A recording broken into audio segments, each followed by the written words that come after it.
शरणम मम। नामदेव दूध लाकर प्रभु को अर्पित करते हुए कहने लगे, विठलनाथ, आप तो जगत के पालन करता है, अतः मैं आपको क्या खिला सकता हूँ। आपका जो है वही आपको दे रहा हूँ। त्वदीयम वस्तु गोविंद तुभ्यमेव समर्पये। नामदेव बार बार प्रभु को मनाने लगे, विनती करने लगे, पर नामदेव का प्रेम देखकर विठलनाथ दूध पीने की अपेक्षा बालक को ही निहारने लगे। विठल को दूध पीते हुए न देखकर नामदेव बोले, मैं बालक हूँ, मैंने आज तक कभी आपकी सेवा नहीं की है, अतः आप कहीं मुझसे नाराज तो नहीं है। आप दूध क्यों नहीं पीते? आपको भूख लगी होगी, दूध पी लीजिए, कहीं दूध में शक्कर तो कम नहीं है। यह सोचकर उन्होंने घर से लाकर कुछ और शक्कर डाल दी उस दूध में। नामदेव फिर बोले, विठलनाथ, यदि आप दूध पान नहीं करेंगे तो मैं भी दूध पीना छोड़ दूंगा। आप दूध नहीं पिएंगे तो मैं आपके चरणों में अपना सिर फोड़ दूंगा। बालक व्याकुल था कि विठलनाथ जी दूध नहीं पिएंगे तो पिताजी उस पर क्रोधित हो जाएंगे। बालक अपना सिर फोड़ने ही जा रहा था कि परमात्मा ने दूध का बर्तन उठा लिया। आज जड़ मूर्ति भी चेतनमयी हो गई। नामदेव के प्रेम से विठलनाथ जी प्रसन्न हो गए। विठलनाथ जी को दूध पीते हुए देखकर बालक प्रसन्न हो गया। बालक को यह भी तो आशा थी कि विठलनाथ का कुछ न कुछ प्रसाद तो मिलेगा ही, किंतु आज तो विठलनाथ सारा का सारा दूध पी जाने की इच्छा कर रहे थे। यह देखकर नामदेव बोले, आपको आज क्या हो गया है? क्या आप ही सारा का सारा दूध पी जाएंगे? क्या मुझे थोड़ा सा भी नहीं देंगे? यह सुनकर विठलनाथ जी ने नामदेव को उठाकर अपनी गोद में ले लिया और फिर दोनों ने एक दूसरे को दूध पिलाया। इस प्रकार सेवा क्रम बताया। प्रेम और सेवा के बिना भक्ति सफल नहीं हो पाती। इस प्रेम में तो ऐसा बल है कि निष्काम को सकाम और निराकार को साकार बनना पड़ता है। ईश्वर के साथ प्रेम करो। ईश्वर जीव से प्रेम की मांग करते हैं। प्रेम करने योग्य तो मात्र ईश्वर ही है। सेवा करते करते यदि हृदय आर्द्र हो जाए और आंखों से अश्रुधारा बह निकले तो मानो कि सेवा सच्ची है। ज्ञान से वस्तु का स्वरूप का, पदार्थ का ज्ञान होता है, परंतु ज्ञान से उस वस्तु के स्वरूप में परिवर्तन नहीं हो सकता। श्री कृष्ण शरणम मम। पर भक्ति में उस वस्तु के स्वरूप में भी परिवर्तन कर देने की शक्ति है। प्रेम में, भक्ति में जड़ मूर्ति को भी चैतन्यमयी बना देने की शक्ति है। बिंब का श्रृंगार करोगे तो प्रतिबिंब भी निखरेगा। ईश्वर को दोगे तो वे भी तुम्हें कई गुना बढ़ाकर वापस देंगे। द्रौपदी की लाज परमात्मा ने रख ली। उन दोनों का किसी स्थान पर मिलन हुआ। मिलने पर द्रौपदी ने भगवान का आभार माना तो भगवान ने कहा, आभार? उपकार की तो कोई बात ही नहीं है, मैं तो आज तेरे ऋण से ही मुक्त हुआ। शायद तू यह बात भूल गई है, किंतु मुझे तो याद है। एक बार मेरी उंगली से रक्त की धार बह निकली थी तो सारी रानियां महल में पट्टी ढूंढने निकल पड़ी थी। तब तूने तो अपना ही वस्त्र फाड़ कर मुझे पट्टी बांध दी थी। उस पट्टी में 999 धागे थे, तो मैंने उस समय सोचा था कि मैं अपनी बहन को 999 साड़ियाँ दूंगा। वह देकर आज मैं ऋणमुक्त हो गया हूँ। मनुष्य ईश्वर को जितना भी देता है, ईश्वर उसे अनंत गुना बढ़ा कर देते हैं। परमात्मा निजलाभ परिपूर्ण है, अतः परमात्मा अपने को समर्पित की गई वस्तु कई गुना करके वापस देते हैं। वे अपने सिर पर किसी का भी ऋण नहीं रखते। इतना ही नहीं, अपितु वे उस ऋण को ब्याज के साथ वापस करते हैं। प्रहलाद जी स्तुति करते हैं, प्रभु आपके मांगलिक सद्गुणों का वर्णन मैं कैसे करूं? ब्रह्मादि देव भी आपकी लीला का पार नहीं पा सकते। आप शांत हो जाइए। मेरे पिता का तो जो जगत के लिए कंटक के समान थे, आपने वध कर दिया। वह अच्छा ही हुआ। आपके इस भयंकर स्वरूप को देखकर देवों को डर लग रहा है, किंतु मुझे कोई भय नहीं है। मुझे आपके उग्र स्वभाव का कोई भय नहीं है। मुझे तो इस संसार का ही भय है। त्ररतो असम्यहम कृपणवत्सल दुस्सह होग्र संसार चक्र कदनाद ग्रसतम प्रणीत बद्ध स्वकर्म मीरुषत्तम ते अंघ्रि मूलम प्रोतो अपवर्ग शरणम ह्रेयस्य कदानु। हे दीन बंधु, मुझे तो मात्र इस असह्य और उग्र संसार चक्र में पिस जाने का ही भय है। मेरे कर्म पाशों से बांधकर मुझे इन भयंकर जंतुओं के बीच छोड़ दिया गया है। सब जीवों के एकमात्र शरण और मोक्ष स्वरूप ऐसे अपने चरणों में, हे नाथ, प्रसन्नता से आप मुझे कब बुलाएंगे? आप ही सभी के आश्रय है, आप ही हमारे प्रिय सुहृद है, आप ही सभी के परमाराध्य है। आपकी लीला कथा का गान करता हुआ मैं बड़ी सरलता से संसार की कठिनाइयों को पार कर जाऊंगा। श्री कृष्ण शरणं मम, द्रष्टा मया दिवि विभो, अखिल घिष्ण पानमायु श्रियो विभव, इच्छति याञ्जनोऽयं ये स्मत्पितुः कुपितहास वृजिम्बित भ्रर वीरस्फूर्जितेन लुलितः सतु ते निरस्तः। हे भगवान, जिन्हें प्राप्त करने के लिए संसारी लोग उत्सुक रहते हैं, वह स्वर्ग में प्राप्त सभी लोकपालकों की आयु, लक्ष्मी और वैभव मैंने देख लिया। मेरे पिता के लिए किस वस्तु की कमी थी? आंखों का एक ही संकेत सभी कुछ ला देने के लिए समर्थ था। स्वर्ग की सारी संपत्ति भी उनके लिए प्राप्त थी, फिर भी उनका नाश हो गया। भोग के ऐसे विनाशकारी परिणाम मैंने देख लिए, अतः मैं भोग दीर्घायुष्य, लक्ष्मी, ऐश्वर्य, इंद्रिय भोग्य वस्तु या ब्रह्मा का वैभव आदि की इच्छा नहीं करता हूँ। मैं तो कहता हूँ, आयुश्रियम विभव मेन्द्रियमा विरिश्चात न इच्छामि ते। भगवान, यह संसार तो अंधकार से भरा हुआ एक ऐसा कुआं है जिसमें काटने के लिए हमेशा तत्पर एक काल सर्प घूमता रहता है। इस कुएं में विषय भोगों की इच्छा वाले मनुष्य फंसे हुए हैं। हे वैकुंठनाथ, मैं ये सब कुछ जानता हूँ, फिर भी मेरा मन आपकी लीलाओं की कथा में लग नहीं पाता। मेरे मन की दुर्दशा हो गई है। वह पाप वासना से दूषित हो गया है और स्वयं भी दुष्ट है। वह काम वासना के लिए ही आतुर रहता है। वह हर्ष, शोक, लोक परलोक, धन, पत्नी, पुत्र आदि की चिंता में ही डूबा रहता है। मन इधर उधर भटकता रहता है, उसे नियंत्रित करना बड़ा कठिन है। वह कामातुर है, भयग्रस्त है और भांति भांति की इच्छाओं से दूषित और दुखी है। मन की इन विशेषणों के विषय में सोचो। मन तो दुरितम दुष्टम असाधु तीव्रम कामातुरम हर्ष शोक भय श्रांत है। अतः आपकी कथाओं के प्रति मेरा मन उदासीन है। मन की ऐसी स्थिति के कारण मैं दीन बन गया हूँ। ऐसी दशा में मैं आपके तत्व का विचार कैसे करूँ? हे नाथ, मेरे ऐसे मन को नियंत्रित करने की शक्ति मुझे दीजिए और मेरी रक्षा कीजिए। नरसिंह स्वामी ने कहा, बेटा, बिगड़ा हुआ मन भगवान के नाम जप के बिना सुधरता नहीं है। प्रहलाद, तेरा मन शुद्ध है, अतः तू मेरा दर्शन कर सका। मन की दशा की बात तो हो गई, अब इंद्रियों की दशा देखे। प्रहलाद कहते हैं, वैसे तो मैं मात्र 5 वर्ष का हूँ, फिर भी मेरा 5 स्त्रियों के साथ विवाह हो गया है। ये 5 पत्नियां मुझे चैन से बैठने नहीं देती। ये मुझे नचाती रहती हैं। वे हमेशा अतृप्त ही रहती हैं। भोजन से तृप्ति नहीं होती। भोग से यदि तृप्ति हो सकती तो यह जीव तो कई जन्मों से भोग करता आया है, फिर भी उसे तृप्ति नहीं हुई है।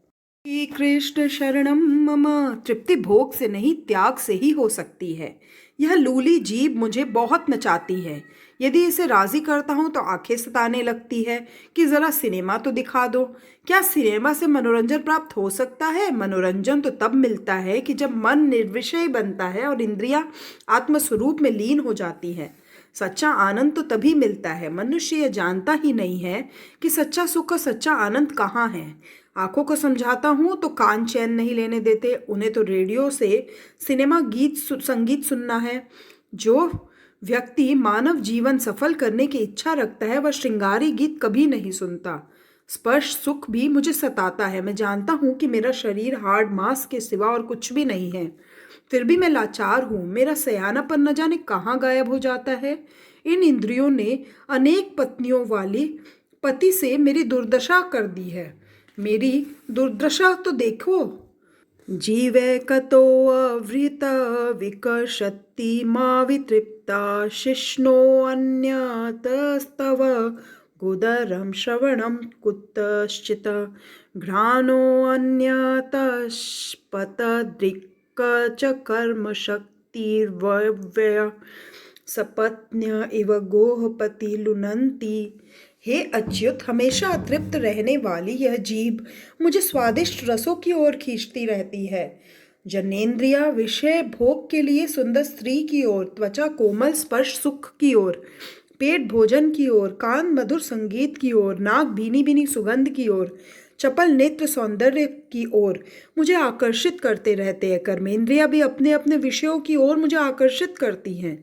मेरी दशा तो ऐसी हो रही है जैसे कि कई पत्नियों वाले किसी पुरुष को सारी पत्नियां अपने अपने शयन गृह की ओर खींच रही हो। कोई एक चोर किसी के घर में चोरी करने के लिए घुसा। किसी साहब का घर था। वहां उसकी दो पत्नियां थी। एक पत्नी साहब के केश पकड़कर ऊपर की ओर खींच रही थी, तो दूसरी पत्नी साहब के पांव पकड़ नीचे की ओर घसीट रही थी। चोर ने जब यह दृश्य देखा तो वह अपनी हंसी रोक न सका और वह हंसने के कारण पकड़ा गया और उसे राजा के पास ले जाया गया। चोर ने राजा से विनती की कि मुझे चाहे जो दंड दीजिए, किंतु दो पत्नी वाले उस साहब से दंड न देना। यह कथा किसी और साहब की नहीं, जीव मात्र की है। 5 इंद्रियों के 5 विषय सच्चे पति नहीं है, किंतु पति होना चाहते हैं। वैसे तो 5 इंद्रियों के पति तो परमात्मा ही है। इंद्रियां परमात्मा के साथ ही सोती हैं। वे विषयों के साथ नहीं सो सकती। तृप्ति भोग से नहीं, त्याग में है। श्री कृष्ण शरणम मम। इंद्रियों के आवेग को सहकर उसे नियंत्रित करोगे तो सुखी होगे। भोग से वासना बढ़ती है। भोग से इंद्रियों की रक्षा नहीं, क्षय ही होता है। भक्ति रस से ही इंद्रियां पुष्ट हो सकती हैं। विषयों को चिंतन करने से शक्ति का क्षय होता है। ईश्वर स्मरण से शक्ति की प्राप्ति होती है। प्रहलाद आगे कहते हैं, प्रभु, आप कहते हैं कि संसार का मोह त्याग कर मेरा ही भजन करो, किंतु भजन करें तो कैसे करें? आपने संसार में विषयों का ऐसा आकर्षण रचा है कि बड़े बड़े ज्ञानी भी भटक जाते हैं। माया ने संसार में विषयों का ऐसा आकर्षण रचा हुआ है कि बहुत से विद्वान भी भटक जाते हैं। संसार का सुख वैसे तो विष है, फिर अमृत सा ही लगता है। संसार के विषय ऐसे आकर्षक क्यों बनाए हैं आपने? जगत में ऐसे सुंदर पदार्थों को उत्पन्न ही क्यों किया? इन्हीं से तो इंद्रियां ललचाती है, लिहाजा वे फंसती हैं। नाथ, मैं बालक हूँ, मेरी त्रुटियां क्षमा करना, किंतु मैं कहता हूँ कि जगत को सुंदर बनाया है, तभी तो इंद्रियां मोहग्रस्त हो जाती हैं। इस जगत के विषय ऐसे सुंदर हैं कि आंख ने देखा नहीं कि चित्त चंचल हो जाता है। संसार को ऐसा सुंदर न बनाया होता तो कितना अच्छा होता। आप इंद्रियों को वश में रहने के लिए कहते हैं, किंतु इस सुंदर दृश्य को देखकर सयानापन हवा हो जाता है। परमात्मा ने सोच समझ कर ही संसार को सुंदर बनाया है कि मेरी संतान सुखी हो, किंतु मर्यादा का उल्लंघन करके आसक्ति पूर्वक भोग करके मनुष्य दुखी हो जाए तो उसके लिए ईश्वर क्या करे? इसमें ईश्वर का क्या दोष? जीव मर्यादा तोड़कर विषयों का भोग करे और दुखी हो जाए तो ईश्वर का क्या दोष? नरसिंह भगवान प्रहलाद को समझा रहे हैं, जीवों को सुखी करने के हेतु ही मैंने संसार के सारे पदार्थ उत्पन्न किए हैं। मनुष्य यदि अमर्यादा पूर्वक आसक्ति पूर्वक पदार्थों का उपभोग करे और दुखी होता रहे तो इसमें मेरा क्या दोष? मर्यादा पूर्वक पदार्थों को और विषयों को भोगने वाला मनुष्य सुखी होता है। विषयों के उपभोग के समय मनुष्य को यह न भूलना चाहिए कि संसार निर्माता व भगवान है। संसार त्याग कर मनुष्य कहाँ जाएगा? मैं भी रहूंगा और संसार भी रहेगा। संसार को भोग दृष्टि से नहीं, किंतु भगवत दृष्टि से मनुष्य यदि देखे तो वह सुखी होगा। तो स्वयं को ही सुधार, तो सारे संसार को तो कैसे सुधार सकेगा? एक बार अकबर की पुत्री के पांव में कांटा चुभ गया, तो अकबर ने बीरबल को बुलाकर आज्ञा दी कि मेरे साम्राज्य की सारी भूमि को चमड़े से आच्छादित कर दो, कि जिससे भविष्य में फिर कभी शहजादी के पैर में कांटा चुभ न सके। श्री कृष्ण शरणम मम। बीरबल सिर खुजाने लगा कि चमड़े का इतना बड़ा टुकड़ा कहाँ से लाया जाए जो सारे साम्राज्य की भूमि को आच्छादित कर दे। राजा कुछ तरंगी से होते हैं। बीरबल ने सोचा कि सारी भूमि को चमड़े से ढकने की अपेक्षा राजपुत्री के पांव ही क्यों न चमड़े से ढक दिए जाएं, और बीरबल ने जूते बनवाकर राजपुत्री को पहना दिए। जगत में कांटे हैं और रहेंगे भी, पर जिसके पांव में जूते हैं उसको कांटे नहीं चुभ सकते। विवेक पूर्वक मर्यादा में रहकर मनुष्य सुख का उपभोग करे तो सुखी हो सकता है।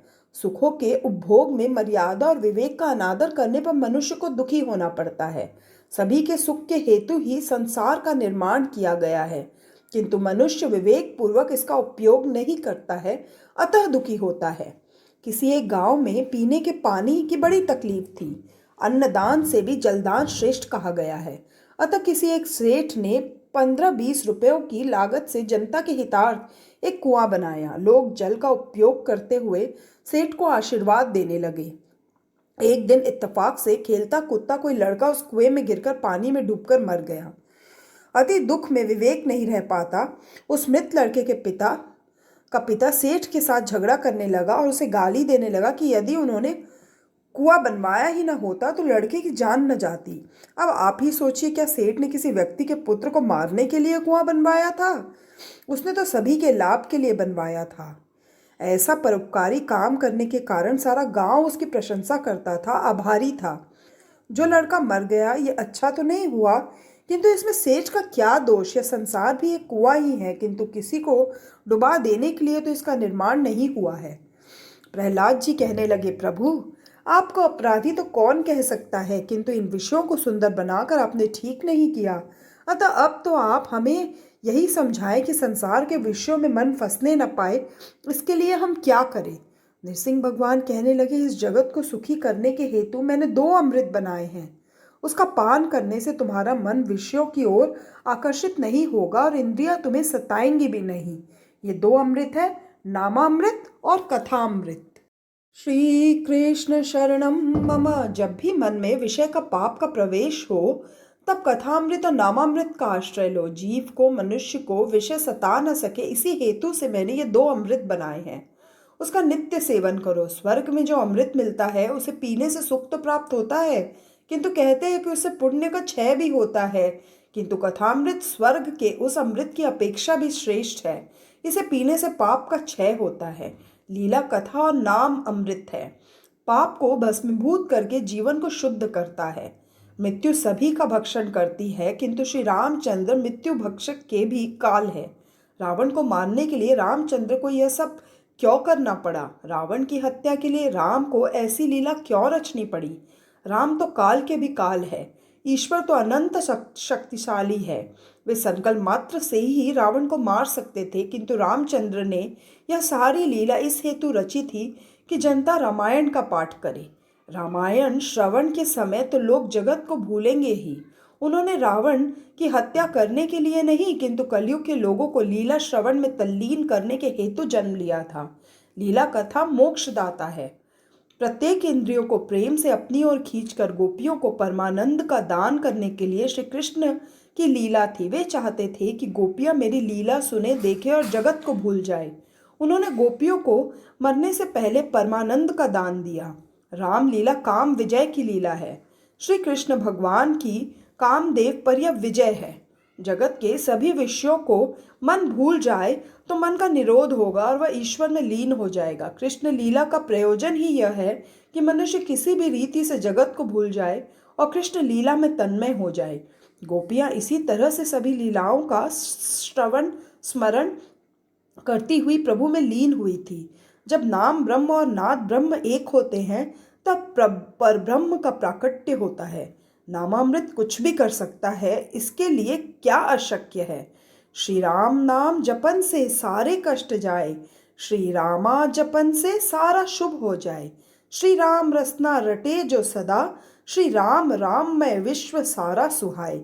मीराबाई ने कहा है, मेरो मन राम ही राम रटे रे, रानाम जप लीजय प्राणी, कोटिक पाप कटे रे। श्री कृष्ण शरणम मम।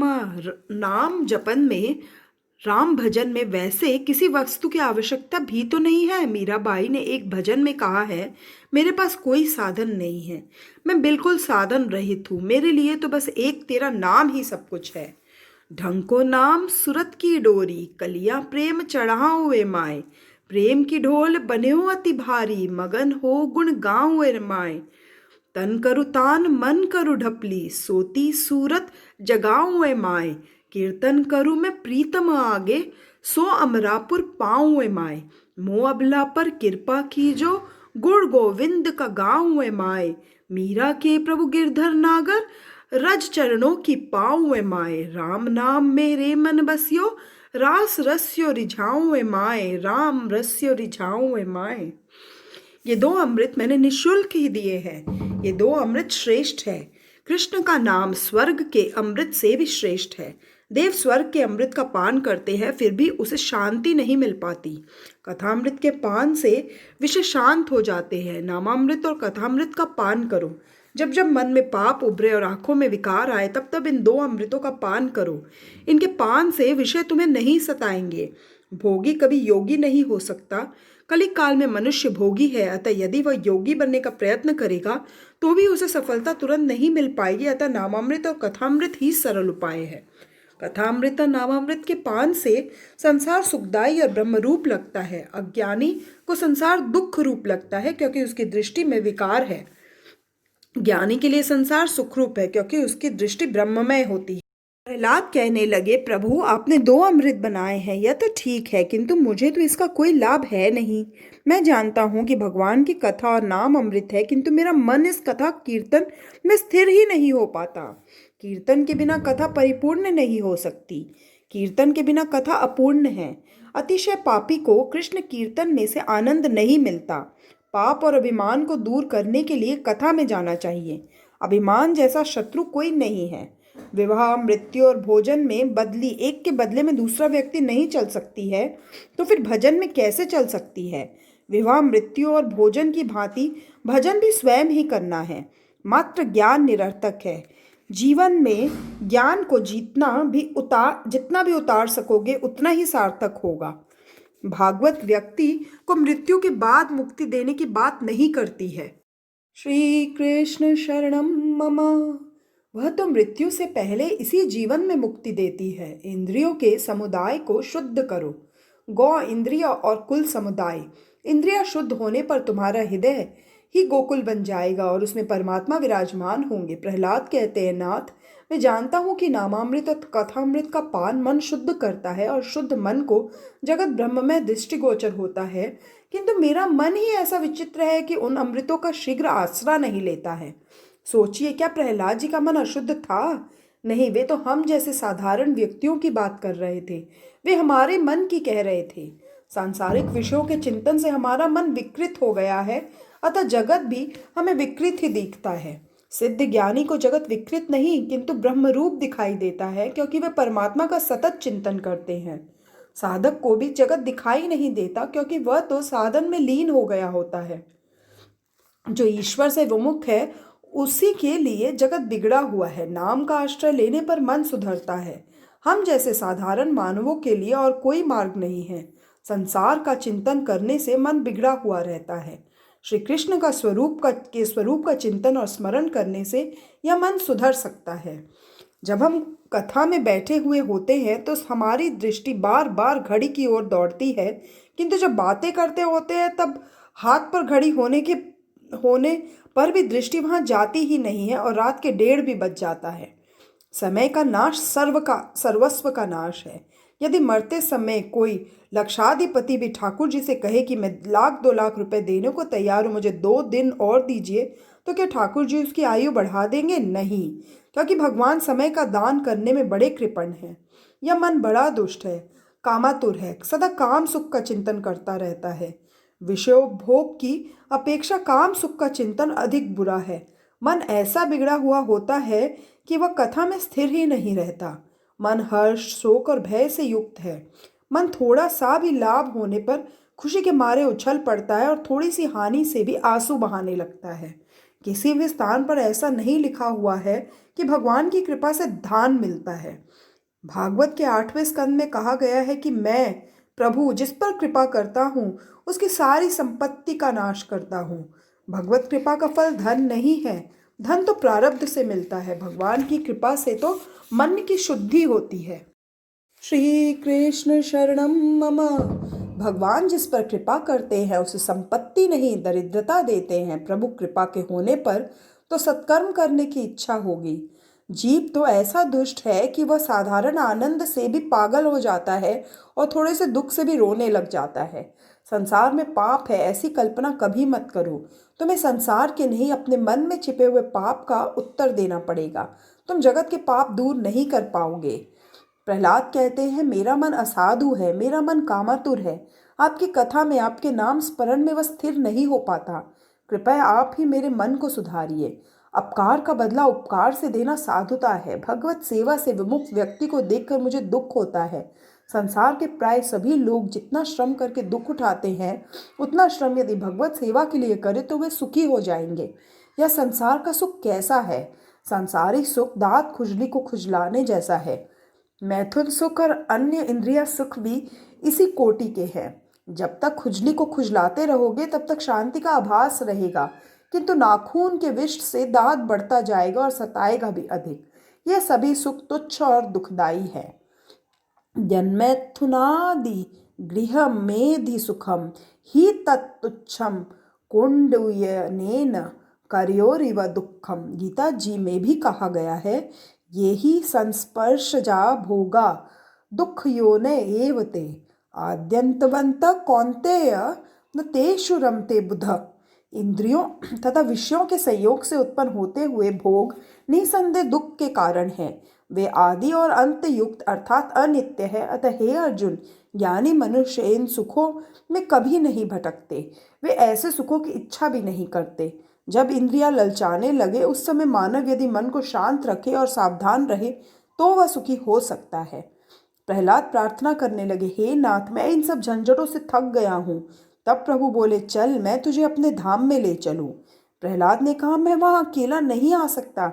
मैं इतना स्वार्थी नहीं हूं जो अपने इन बाल मित्रों को यहीं छोड़कर आपके साथ अकेला ही चल दूं। मैं अकेला मुक्ति पाना नहीं चाहता। प्रहलाद जी अपने सहपाठी असुर बालकों का भी विचार करते हैं। वे सबकी मुक्ति चाहते हैं। श्री कृष्ण शरणम मम। मात्र स्वयं के कल्याणार्थ वन में साधन करने वाला व्यक्ति स्वार्थी है। एकांत में तप, साधन, भजन, जप करने वाला मात्र अपने आप का ही उद्धार कर पाता है। मात्र अपने आप का उद्धार करने वाला स्वार्थी है। अपने संसर्ग में, संग में जो कोई आए उसका भी उद्धार करे, वही सच्चा वैष्णव है। अपनी जन्मभूमि को जगत के अन्य किसी भी जीव को सन्मार्ग की ओर न ले जाए और एकांत में बैठकर तप ध्यान करता रहे, वह चाहे कैसा भी ज्ञानी क्यों न हो, किंतु स्वार्थी ही है। अतः प्रहलाद बोले, हे प्रभु, मैं स्वार्थी नहीं हूँ। मैं आपके धाम में आऊँगा तो अपने इन सभी मित्रों को साथ लेकर ही। नाथ, मैं तो आपकी क्या स्तुति कर सकता हूँ? वेद भी आपकी स्तुति ठीक से नहीं कर पाते हैं, फिर मैं तो बालक हूँ। अनन्य भक्ति के 6 साधन हैं। पहला प्रार्थना, दूसरा सेवा पूजा, तीसरा स्तुति, चौथा वंदन, पापों को याद करते हुए वंदन, पांचवा स्मरण, व्यवहारिक कामकाज करते हुए भी प्रभु का स्मरण, छठा कथा श्रवण। इन 6 साधनों से परमहंस गति मिलती है। कुछ साधन करो, साधन के बिना अनुभव नहीं होगा। इन साधनों का आश्रय लेने वाला प्रभु के चरण पाता है। स्तुति के अंतिम श्लोक में प्रहलाद जी ने ये 6 साधन बताए हैं। जो इन साधनों को कार्यान्वित करता है उसे परमात्मा के चरणों में अनन्य भक्ति प्राप्त होती है। पहला प्रार्थना। प्रातः काल में आंखें खुलने पर भगवान का स्मरण करो, प्रार्थना करो, कर दर्शन भी करो और धरती माता को प्रणाम करो। सुबह में कर दर्शन करो अर्थात हाथों को देखकर सोचो कि मैं इन हाथों से आज पवित्र कर्म ही करूँगा ताकि परमात्मा को मेरे घर आने की इच्छा हो सके। हाथ क्रिया शक्ति का प्रतीक है। इन हाथों से मैं सत्कर्म ही करूँगा। शिवो भूत्वा शिवम यजेत। कल्याण रूप बनकर उस कल्याणकारी की पूजा करो। प्रातः काल में इस श्लोक का पाठ करो। कराग्रे वसति लक्ष्मी, कर मूले सरस्वती, कर मध्य तु गोविंद, प्रभाते कर दर्शनम। आजकल तो प्रभात में कर दर्शन के बदले कप दर्शन किया जाने लगा है। जागते ही लोग चाय का कप मुंह से लगाते हैं और चाय के साथ बिस्किट खाने के बाद ही अन्य कामों में लगते हैं। प्रातः काल एकदम बिस्तर छोड़ने के बदले प्रथम परमात्मा को वंदन करो। उनसे प्रार्थना करो कि मैं आपका हूँ और आप मेरे हैं। मेरे हृदय में विराजिए और मेरे शरीर रथ का संचालन कीजिए। श्री कृष्ण शरणम मम। प्रातः काल में दीनता पूर्वक प्रभु से प्रार्थना करो, हे कृष्ण, आपने जिस तरह अर्जुन का रथ चलाया था उसी तरह मेरा शरीर रथ के स्वामी बनिए। भटकने वाली इंद्रियों को रोकिए, मेरे इंद्रिय रूपी घोड़ों को संभालिए, मेरी रक्षा कीजिए। यदि श्री कृष्ण तुम्हारे शरीर रथ के सारथी बनेंगे तो रथ नियत स्थान पर पहुंचेगा, और अगर तुम्हारा मन सारथी बनेगा तो तुम्हारा रथ गड्ढे में गिर जाएगा।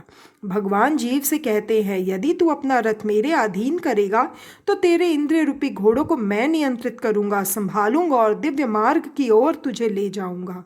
जिस प्रकार अपने रथ की बागडोर अर्जुन ने प्रभु के हाथ में दे दी थी, उसी प्रकार तुम भी अपने रथ की बागडोर उनके हवाले करोगे तो वे तुम्हारा रथ पार ले जाएंगे। दूसरा, सेवा पूजा। स्नानादि से निवृत्त होकर एकांत में प्रभु की सेवा और उपासना करो। तीसरा, स्तुति। नाथ, आपने जब अजामिल जैसे पापी का उद्धार कर दिया तो फिर मेरी ओर ही आप क्यों नहीं देखते? चौथा, कीर्तन। स्तुति के बाद एकांत में बैठकर प्रभु के नाम का कीर्तन करो। अपना काम काज करते समय भी प्रभु का स्मरण करते रहो। पांचवा, कथा श्रवण। प्रभु के प्यारे सच्चे संतों से समागम करो, उनके श्री मुख से कथा श्रवण करो। हो सके तो रोज कथा सुनो। यदि कथा न सुन सको तो रामायण भागवत की कथा का वाचन करो, प्रेम पूर्वक उसका पाठ करो। छठा, स्मरण।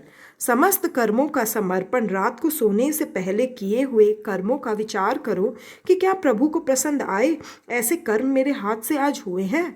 यदि अंदर से नकारात्मक उत्तर मिले तो मान लेना कि वह दिन जीते हुए नहीं, मरते हुए ही गुजर गया है। यदि कोई पाप हो गया हो तो प्रायश्चित करो और किए हुए सभी कर्मों का फल परमात्मा को अर्पित कर दो। इन 6 साधनों को विधि पूर्वक करने से जीवन सुधरता है और अनन्य भक्ति प्राप्त होती है। जिसके नयन स्नेहपूर्ण और हृदय विशाल है, भगवान को वह बड़ा प्यारा है। जीव की आदत ही कुछ ऐसी है कि किसी का उपकार तो वह भूल जाता है किंतु अपकार याद रहता है। जीव जो चाहता है वह सब कभी नहीं होता, भगवान जो चाहते हैं वही होता है। ईश्वर से कुछ भी न मांगना, यदि कुछ मांगोगे तो वह व्यापार सा ही हो जाएगा। नरसिंह स्वामी ने प्रहलाद से कुछ वरदान मांगने को कहा। श्री कृष्ण शरणम मम। प्रहलाद तो निष्काम भक्त थे, अतः वे कुछ भोगादि नहीं मांगते हैं। जो प्रभु की सेवा करे और उसके बदले में कुछ मांगे वह तो बनिया है। भगवान की भक्ति भाव के लिए करनी है, भोग के लिए नहीं। भोगार्थ भक्ति करने वाला व्यक्ति भक्त नहीं, बनिया है। बनिया वह है जो देता तो अल्प ही है और अधिक पाने की इच्छा करता है। अपने लिए ठाकुर जी को कभी तकलीफ मत दो। नरसिंह स्वामी ने कहा, प्रहलाद, चाहे तेरी इच्छा न भी हो फिर भी मुझे राजी करने के लिए तो कुछ मांग। प्रहलाद ने कहा, प्रभु, मुझ पर ऐसी कृपा करे कि संसार का कोई भी सुख पाने का विचार भी मेरे मन में न आए। किसी भी प्रकार के इंद्रिय सुख की भोगेषणा मेरे मन में न जागे, ऐसा कीजिए। कामानाम हृदय सरोहम भवस्तु वृणे वरम। मेरे हृदय में कभी किसी कामना का बीज ही अंकुरित न हो, मेरे हृदय में किसी भी कामना का अंकुर ही न रहे, ऐसा वरदान मुझे दे। प्रहलाद ने भगवान से जो मांगा था वही तुम भी मांगना। प्रहलाद कामस्य नहीं कामानाम बोले थे। इंद्रिय सुख की मन मन में इच्छा ही नहीं जगनी चाहिए। ऐसा सादगीपूर्ण जीवन जियो कि मन में किसी सुख की वासना ही न जागे। वासना बुरी है। वासना के अनुसार विषय सुख का उपभोग न करने पर व्यग्र तो होता है, किंतु वासना को तृप्त करने पर वह और ज़्यादा भड़कती है। सांसारिक सुख का उपभोग करने की इच्छा ही महादुख है। जिसे किसी भी सुख की इच्छा नहीं है वही सच्चा सुखी है। सांसारिक सुख की इच्छा कभी हो न पाए ऐसा समझना ही सुख है। सुख की इच्छा होते ही मनुष्य की बुद्धि शक्ति क्षीर्ण होने लगती है।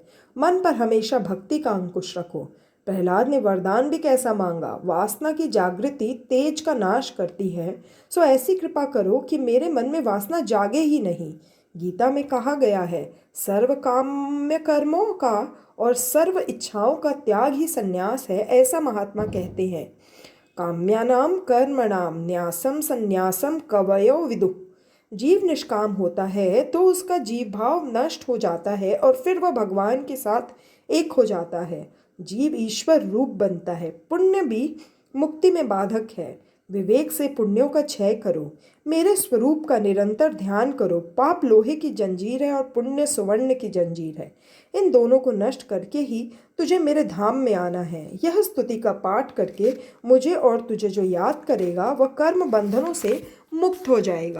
श्री कृष्ण शरणम मम। प्रहलाद ने कहा, नाथ ऐसी कृपा कीजिए कि मेरे पिता की भी दुर्गति न होने पाए। नरसिंह स्वामी ने कहा, तेरे पिता को सद्गति देने की शक्ति मुझ में नहीं है। तेरे सत्कर्मों के प्रताप से ही तेरे पिता को सद्गति होगी। तेरे जैसे पुत्र से तो 21 पीढ़ियों का उद्धार होता है, मातृपक्ष के साथ, पितृपक्ष के साथ और ससुर पक्ष के साथ। प्रहलाद, आज तक मैंने रावण, शिशुपाल या अन्य किसी दैत्य को अपनी गोद में कभी नहीं बैठाया, पर तुझ जैसे भक्त के कारण मैंने आज तेरे पिता को अपनी गोद में लिया। तेरे जैसा भगवत भक्त पिता का भी उद्धार करता है, इसमें कोई आश्चर्य नहीं है। माता पिता दुराचारी हो, किंतु यदि पुत्र सदाचारी होगा तो उनका भी उद्धार होगा। किंतु यदि माता पिता सदाचारी और पुत्र दुराचारी हो तो उनका उद्धार नहीं हो सकता, उनकी दुर्गति ही होगी। एक हंस युगल आनंद से रहता था। हंसनी बड़ी सुंदर थी। एक बार घूमते फिरते सांझ ढल गई तो वह एक वृक्ष पर बैठ गए। वहाँ कौए का एक घोंसला था। हंस ने उससे रात गुजारने देने की विनती की। हंसनी की सुंदरता देखकर कौए की मति भ्रष्ट हो गई। शास्त्र में कहा गया है कि जो व्यक्ति अपनी आँख से पाप करता है उसे अगले जन्म में कौवा बनना पड़ता है। कौवे ने हंसनी को रात भर रहने दिया। दूसरे दिन वे जाने लगे तो कौवा हंसनी को रोकने लगा। हंस ने कहा, हंसनी मेरी है, तो कौवा उसे अपनी अपनी कहने लगा। अंत में दोनों न्याय मांगने के लिए न्यायाधीश के पास पहुंचे। न्यायाधीश ने कहा कि मैं तो दोनों की बातें बराबर सुनने के बाद निर्णय करूंगा। वह कौवा बड़ा चालाक था। कौवा पितृदूत माना जाता है, अतः वह न्यायाधीश के घर जाकर कहने लगा कि तुम्हारे माता पिता कौन सी योनि में है वह मैं जानता हूँ, अतः तुम मेरा काम करोगे तो मैं तुम्हारा काम करूँगा। तुम हंसिनी को मुझे दिला दो और मैं तुम्हें यह बताऊंगा कि तुम्हारे माता पिता कौन सी योनि में हैं। न्यायाधीश कौए की बातों में आ गया। उसने दूसरे दिन न्याय करते हुए कहा, हंसनी उसी की है जो उड़ता हुआ आगे निकल जाए। हंस की अपेक्षा कौवा अधिक गति से उड़ता है। कौवा उड़ता हुआ हंस के आगे निकल गया तो न्यायाधीश ने हंसनी उसी के हवाले कर दी। अब न्यायाधीश ने कौए से अपने माता पिता के बारे में पूछा।